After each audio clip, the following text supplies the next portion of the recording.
விழுப்புரம் அடுத்த ஜானகிபுரம் பகுதியில் கட்டப்பட்டுள்ள திராவிட இயக்க முன்னோடி கோவிந்தசாமியின் மணிமண்டபத்தை முதலமைச்சர் மு.க.ஸ்டாலின் திறந்து வைக்கிறார். நேரலை காட்சிகளை பார்க்கலாம். கூடுதல் விவரங்களோடு இணைகிறார் செய்தியாளர் குணாநிதி. விவரங்களை பதிவு செய்யலாம். வணக்கம் பாலா. அதாவது விழுப்புரம் அடுத்த ஜானகிபுரம் பகுதியில் பாத்தீங்கன்னா கிட்டத்தட்ட 9,70,00,000 ரூபாய் மதிப்பீட்டில் திராவிட இயக்க முன்னோடியாக இருக்கக்கூடிய கோவிந்தசாமி அவருடைய மணிமண்டபம் என்பது அமைக்கப்பட்டுள்ளது. அந்த மணிமண்டபத்தில் ஆளுயர வெண்கல சிலை என்பது அமைக்கப்பட்டு அவருடைய அந்த வரலாற்று புகைப்படங்களும் அந்த மணிமண்டபத்தில் இடம்பெற்றிருக்கு. தற்போது அதனை தமிழ்நாடு முதலமைச்சர் மு.க.ஸ்டாலின் தற்போது அதனை திறந்து வைத்திருக்கிறார். அதனைத் தொடர்ந்து 1987 இடஒதுக்கீட்டு போராட்டத்தில் உயிர் நீத்த தியாகிகளுக்கு மணிமண்டபம் என்பது அமைக்கப்பட்டுள்ளது. அங்கு அந்த உயிர் நீத்த 21 தியாகிகளுடைய மார்பளவு வெண்கல சிலை என்பது அமைக்கப்பட்டிருக்கிறது. அதனையும் முதல்வர் தற்போது திறந்து வைக்க இருக்கிறாங்க.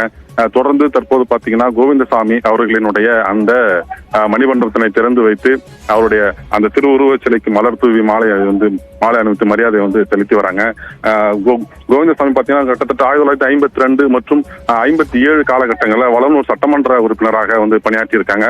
அதனைத் தொடர்ந்து 1967 நடைபெற்ற தேர்தலில் போட்டியிட்டு அண்ணாவுடைய அமைச்சரவையில விவசாயத்துறை அமைச்சராகவும் பணியாற்றி இருக்காங்க. அதனை தொடர்ந்து அவருக்கு மணிமண்டபம் அமைக்க வேண்டும் என பல ஆண்டு காலமாக தொடர்ந்து கோரிக்கை என்பது வைக்கப்பட்டிருக்கிறது.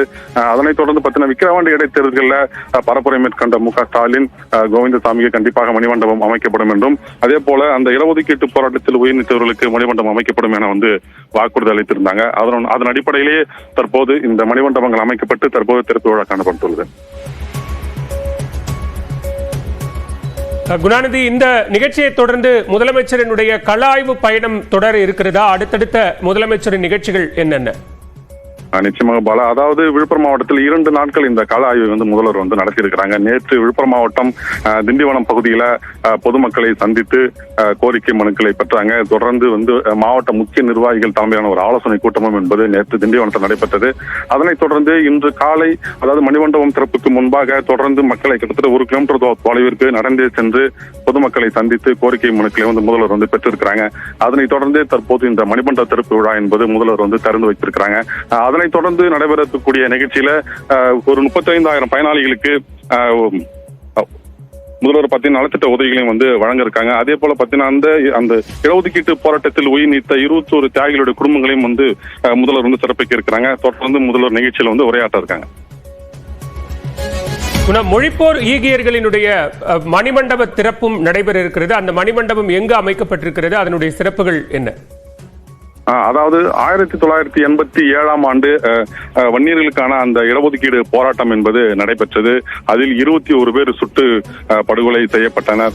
அதன் தொடர்ச்சியாகவே தற்போது அவர்களுக்கு நினைவு மணிமண்டபம் அமைக்க வேண்டும் என்கிற கோரிக்கை என்பது பல ஆண்டுகளாக தொடர்ந்து வந்த நிலையில தற்போது அவர்களுக்கு இந்த ஜானகிபுரம் பகுதியிலேயே இந்த மணிமண்டபம் என்பது அமைக்கப்பட்டிருக்கிறது. அந்த மணிமண்டபத்தில் அந்த துப்பாக்கிச் சூட்டில் உயிரிழந்த 21 பேருடைய அந்த மார்பளவு வெண்கல சிலை என்பது அமைக்கப்பட்டிருக்கிறது.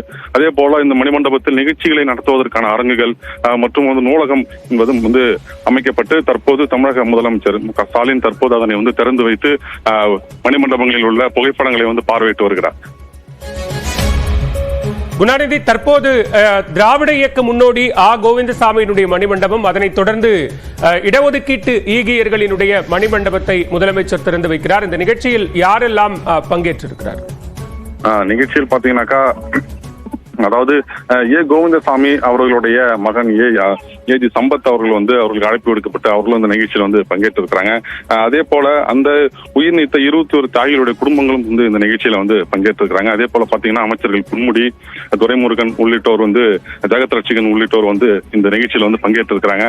தொடர்ந்து பாத்தீங்கன்னாக்கா அடுத்து நடைபெறக்கூடிய நிகழ்வுல அந்த 21 குடும்பங்களுக்குமான அந்த குடும்ப உறுப்பினர்களுக்கு முதல்வர் சிறப்பிக்க இருக்கிறாங்க. அதனைத் தொடர்ந்து நலத்திட்ட உதவிகள் வழங்கி அவர்கள் உரையாற்ற இருக்கிறாங்க. தொடர்ந்து பாத்தீங்கன்னாக்கா அங்கு அதாவது அந்த மணிமண்டபத்தில் இருக்கக்கூடிய புகைப்படங்களை தொடர்ந்து முதல்வர் பார்வையிட்டு வராங்க. விவரங்களுக்கு நன்றி குணாநிதி.